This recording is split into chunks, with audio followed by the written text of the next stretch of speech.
All right, guys, this next story is gonna be funny because this is gonna be one thing that I don't think a lot of dudes are going to want to admit to.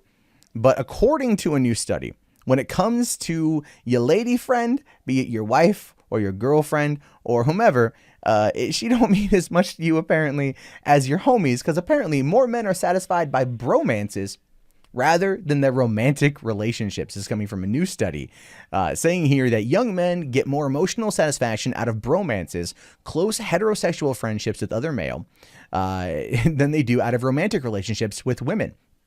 And the thing with that is, I can kind of understand it and whatnot. It's I think it's a commonality of interests, right? It's a closeness factor. I feel like it's just like you don't really have to like, there's not really as many expectations. It's like Bill Engvall said.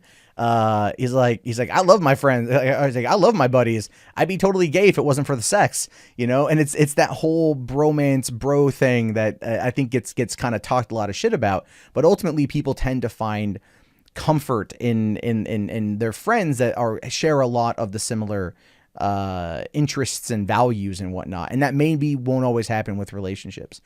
Now it says intimate male friendships have become more socially acceptable in recent years, and that's largely a good thing. But they caution that the shift could lead to weaker bonds among dating or married couples, or even reduce the likelihood of men and women pairing up at all. Now, here's the thing. You want to know how this particular thing, how I read this particular passage right here? I'll read it like this: Tinder, Bumble, Grindr, all of those hookup apps. It's not dating websites anymore. It's whose hole can you find to fill is what it really boils down to. Those apps exist for the specific reason of just finding somebody randomly to fill full of semen. That's generally about it. And as a result of that, it kind of does take away from the concept of developing relationships, developing friendships, developing these kind of things before entering into a monogamous long-term relationship. And that could have an impact on dating as well as marriages. And we know that marriages in this country, I know the number gets tossed around somewhere between 40 to 60% of all marriages end in divorce. But we all know someone who's been married and divorced, and we probably know someone who's been married and divorced multiple times. So who knows? I mean, maybe that's that. Maybe we need to socialize kids a little bit differently, you know what I mean? Like where you can have those kind of bromances with women, or women can have them with men, and it doesn't turn into a sexual thing until they get older. Wouldn't that be nice? Right? To not have that pressure, because that's part of the problem with like the adolescent game, isn't it? It's part of the problem is you're just all like, you spend your whole life going like, if you, whatever you are sexually identified to and whatever you want to fuck, you kind of grow up thinking like, I want to put my dick in that. Right. And then it's like, that kind of becomes like this goal. You're like, oh, I hope I like him well enough to get into it. Sometimes it works out, like thankfully I've been with my girlfriend for 10 years.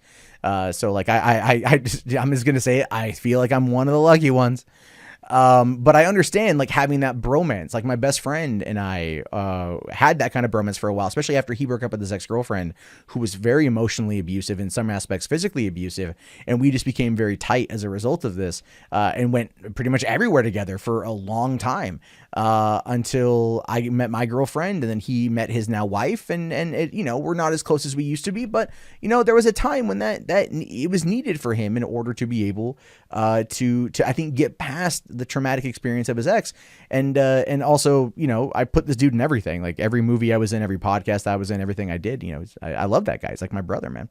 Anyway, moving on here. Now, the concept of bromance isn't new. George Washington wrote in endearing letters to other men, and Abraham Lincoln shared a bed with a male friend for several years. Remember, it's not gay if the balls don't touch. That meme is real for a reason. But close male companionship became more taboo in the second half of the 20th century. This is coming from researchers from the University of Winchester in England, saying that due to a rise in homophobic sentiments and the changing ideals of what masculinity should look like. Now, we've seen this a lot coming out of the SJW camp, that they try to define and redefine what masculinity is, oftentimes under the banner of toxic masculinity. They use this as a way to describe any form of masculinity as being bad, as being part of the patriarchy. And as a result of that, they try to control it and they try to kill it effectively. We've seen this in elementary age boys that get left behind, or ultimately get told that being boys is being a bad thing because of where we've seen things, and that's very, very, very unfortunate. Now, it says here, in recent years, bromances have become cool again, taking apart in like high-profile celebrity examples like Obama-Biden bromance in movies like The 40-Year-Old Virgin. I will fully admit the Obama-Biden bromance, it makes for some seriously grade A memes. They're fantastic. Now, to find out how much bromances matter, they did study 30 heterosexual men who were second-year college students who had been in a relationship before or were currently. The group was homogenous, to be sure, besides all being straight college students, but all but one of the men were white and had a sports-related major. Now, that's interesting that they went for that. They went for the white bread boys who are into sports. And those dudes are all about tribalism. Those guys are all about that type of connectivity. You know what I mean? Like your team, it doesn't matter what you want. It's all what the team wants. Now, the authors found that every single one of them reported having at least one bromantic friend with whom they engaged in no boundaries behaviors, like sharing secrets, expressing love, or sleeping in the same bed at some time or at some point or another. 29 out of 30 men said they had cuddled with their bromantic partner. I would like a little, I can say I've never cuddled with my best friend. But we've had that, like, you know, those heart-to-heart conversations where you kind of just lay it all out there. You bare your emotional chest, so to speak. We've had that, just not the physical stuff. Anyway, these findings may not apply to men beyond this very specific population, and more research is needed. Authors published their initial findings in May in the Journal for Sex Roles.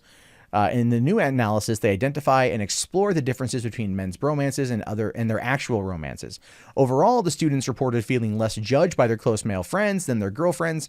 And in the words of one participant, Tim knows I love listening to Taylor Swift and Beyonce, but I keep that quiet around my girlfriend because she would judge me. I feel like I have to be more manly around her. And that's bad. Like, I openly admit my love, my undying adoration of the Spice Girls. And I tell people whenever I possibly can that in December of 2007, I went to their very first reunion tour at Staples Center in LA, and I literally regret nothing. Would do it again in a heartbeat. And I'm furious to this day, fucking furious to this day, that they did not record it and put out a DVD, because I would buy that shit because it was great. Now, here's the thing. My buddy Marky, he was with me on that one because we both share a love of Spice Girls.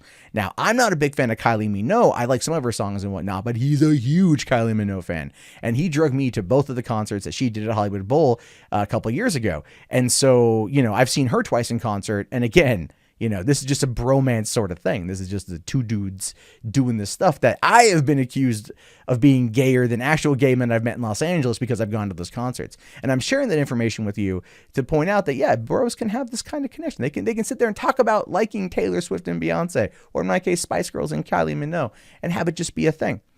Now, men in the study also said it was easier to overcome conflicts and share their emotions, like when a grandparent dies, with their guy friends, and to discuss sensitive health information.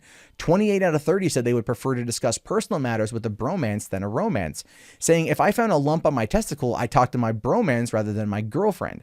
And that makes sense because, again, this is kind of like that support group. We need, honest to God, men need more male support groups. I don't think anyone's going to disagree with that at this point. Because if you find a lump on your nuts, you're going to, you're going to your girlfriend and you're like, hey, I feel like I might have a lump on my testicles. Like, what do you think? And then it could be met with this, like, I don't quite know, because she doesn't have testicles. But the dude could be like, listen, man, this is a serious issue. A guy I know had this before. Men talk about that kind of stuff, and then they go out and they get it looked at.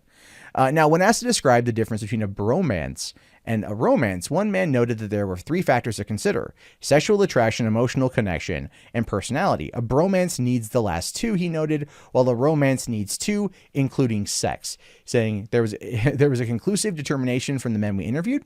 On balance, they argued that bromantic relationships are more satisfying in their emotional intimacy compared to their heterosexual romances. And I think, like, I'll be fair here, guys. I'll be honest. I think part of that is because there's no pressure. There's no pressure. There's that pressure doesn't exist. That pressure is not a thing. We don't have to worry about that right now, right? When you go out and you date and all this shit, you do all that stuff, it's like there's a lot of pressure on that. There's a huge amount of pressure to go out there and date and be a certain way, look a certain way, act a certain way. And I think that just kind of causes maybe some breakdown in like how people approach relationships. But with your bros and your homies, dude, you could do whatever you want. They accept you for you at your base level. And if we taught more people to do that from a younger age, to not fall into trends, fall into traps and all that kind of shit, it could be a little bit better. It could be a little bit of a different experience. And I think ultimately that's what we fucking need. I think that's what we need, guys. That's what we need to do. That's what we need to focus on that, to teach people that everyone is different, but that's okay. That is all right to be different and to accept them for being different. It's those hangups we put on shit when we're kids, right? They're trying to differentiate and move people into groups, and then tribalism kicks in, and when that happens, it kind of screws things up. But I think ultimately these dudes that are like, that they put more emphasis on their bromance because they don't feel they have to posture, right? They don't feel they have to act a certain way. And you see this a lot in people in entertainment, where they're going to be, their front-facing view is far different from how they look behind the scenes. And if we were finding a way to maybe not put that emphasis on there, and maybe be more accepting of people, maybe when they do anything, then we might find ourselves just in a bit of a different scenario overall. And I would hope that this is a study that people look at, and that does need more research, obviously, but to push towards the future, to go, you know what, maybe just maybe this is a good thing. Maybe this is a good thing for men who I think need to be told, and this is a sad thing, and this is the truth, that men at this point need to be told that it's okay to be men, that it's okay to be men, because for years and years and years and years, they've been told that it's not. And I think that's why they're turning to bromances, because at least that's accepting of who they are. They're not being talked down to. They're not being assaulted, in the public space for having male tendencies. And this goes to show you where that divide is. This speaks to a much larger problem, and hopefully more people will talk about it. So that is that.